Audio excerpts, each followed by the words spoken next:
Here we have some leads for the multimeter, because the old one is broken, as you can see here.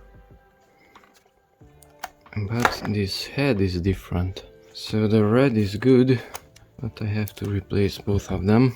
Red is intact for the moment. The black is broken.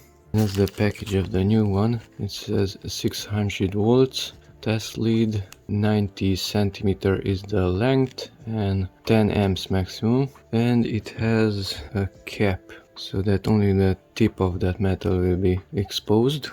Okay, it looks like this. And these are not moving. Peak meter, 600 volts, category 3, whatever. So this is the tip, but you have the option to remove this part. And now it's longer. For, I suppose, higher voltages, you should put that on to limit the spark. Okay, and the other end looks like this. You have to remove this cap, which is inside. That's just a protection. You just push it in. I already modified the other end, the black one, because this is the old one and that's the new one. So the new one is protected much more at a longer end, but that is also blocking the lead from entering into the device. So I cut off the black plastic from the other one and it looks like this.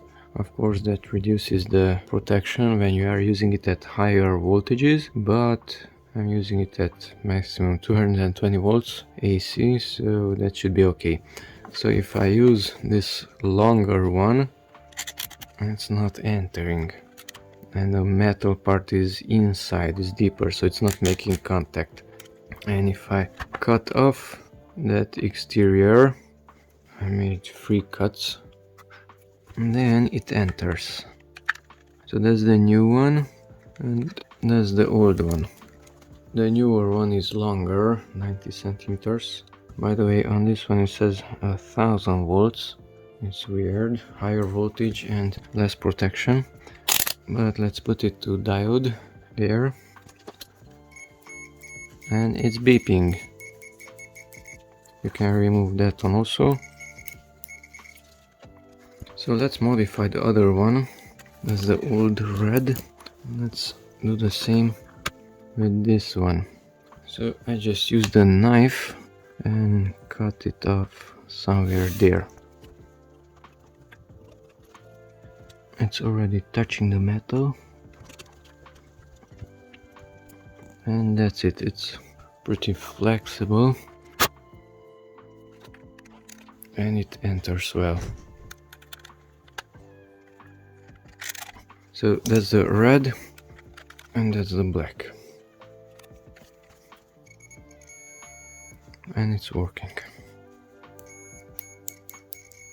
These caps are still usable. They don't fall off. So the plastic grabs the metal itself. So it's still usable if you want to put them there.